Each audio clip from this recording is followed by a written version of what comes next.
nervous systems are always in continuous change.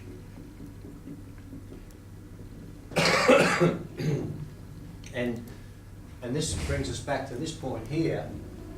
Autopoiesis says it's all about you, ... It's all about me. in relationship No, it's all about you. No, it's all about me. with others and the world. Yeah, it's all about you. Yeah. So to live is to interact. And to interact is to be exposed to the possibility of our nervous system being perturbed and changed, and therefore we become a different observer. Sorry, I've just got a new pickup line for you, MJ. What? Come and perturb me. Hey, perturb me, baby. Nah. T-shirt. Inside out. T-shirt. Can you- Perturber. Sorry, can you just That would be repeat masturbate. what you said at the end? You said to live is to interact. To interact is to expose ourselves to The possibility of our nervous system being perturbed. Yeah. Therefore, shifts in the structure of our nervous system. So would you like to come back to my place and do some structural coupling? You've used that line before. Do you throw it out? Yeah, but it never works. Throw it now off you know, your now you know what the password is. Perturbing. The perturbing is happening in the wrong manner. Now that's the essence of his biological theory, and now this stuff's not easy to read. Okay, it took me, like when I wrote all the papers for the course, I estimated it took me 3 hours per page for, you know. Oh, no wonder you don't want to give it up then. And take those 26 pages down to something more user-friendly, like 15. You've got some ownership Some about investment. this work. When I did the Maturana, the estimation of it was 6 hours a page, because I just poured through his stuff. Anyhow, he's not easy to read. He writes long sentences, he circulates back, etc., etc. So what I've tried to do in the papers is make it as user-friendly as possible, plus staying true to his ideas. So I think I've got in there somewhere, have compassion with the writer, please. So this is his, what I call his biological theory, and this is in paper 14. Now, we're not asking you to be experts in Maturana, just to have some like basic level of familiarity with some of his ideas, but you're not going to be tested on them, you don't have to reel off what's autopoiesis. Just an appreciation of what he developed and how it's very important for ontological coaching. The other thing he developed, which is in paper 15. Sorry, can you just tell me then, observer? Observer is how we observe our perturbance on the inside, but look for reactions in others, look for how others are working with their world. Our way of being, so if we're trying to overlap this into ontological language and study. Oh yeah, can you just leave that for now? Okay. Yeah, because I want to do that at the end of the level. Oh, okay. Yeah. Right. What I think's Step ahead. important to do is just Step get a basic familiarity, have a wander through the papers, Okay. curse and scream at me if you feel like it, and then we'll come back and put it all together. All right, Yeah, okay, yeah. cool. Thank you for clarifying that.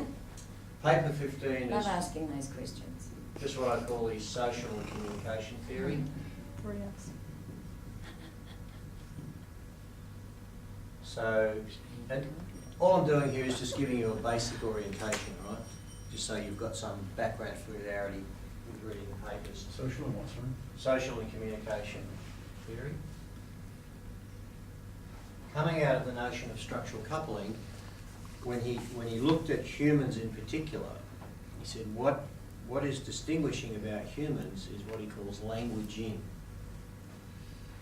So he uses the verb. Languaging beings. And his idea is that language in humans arose out of the emotion of love. And if we go back to when we were in, 100,000 years ago and basically living in clans, and what the archaeological evidence seems to tell us is that we lived roughly in group sizes of about 8, so approximately family size now. And we were trying to survive. And in order to survive, we needed to work together to cooperate, or what he calls coordinate action. And he said, and love for Maturana goes beyond like the intimate love of family and so on. Love he says when we allow another to arise as a legitimate other in coexistence with us. So put it in other Say that words, again. when we allow another to arise as a legitimate other in coexistence with us.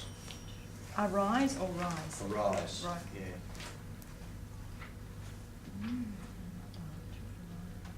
If you want to put it another way, it's when we have profound mutual respect for another person or other people.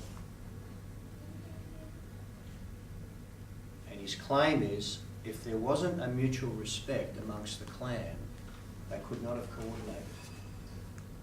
They would have been tussling with each other, not accomplishing what is possible. And part of the process of coordinating was to learn to make distinctions about the environment as a source of food and shelter.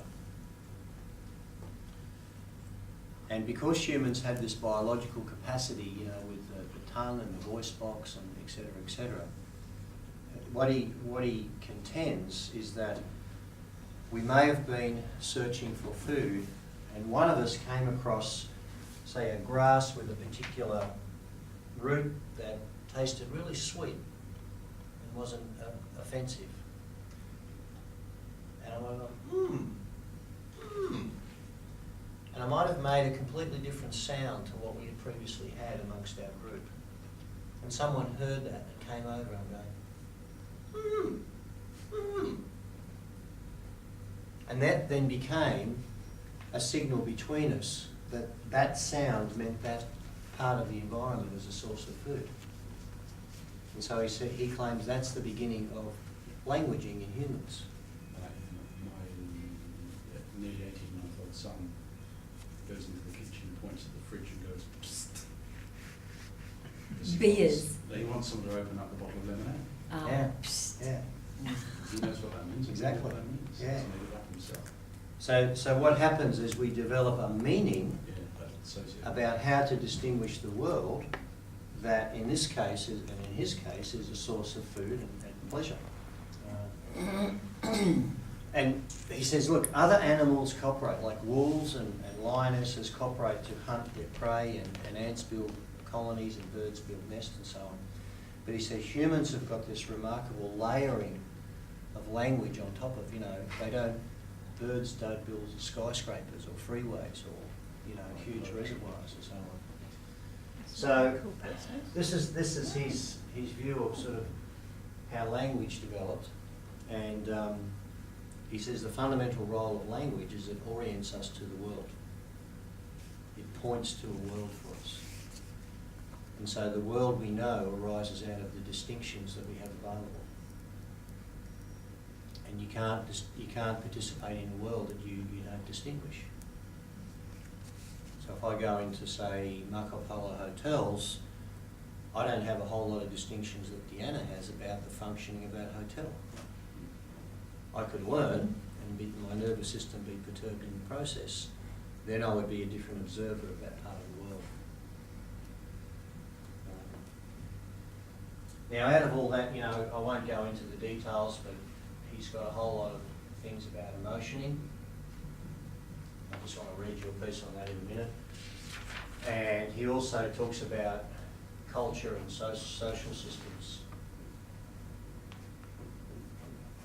And his view of culture is that it's nothing more than a network of conversations.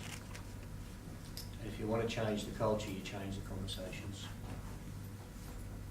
And conversations consist of language and emotions and what he calls bodyhood. Yeah, I read something recently about that changing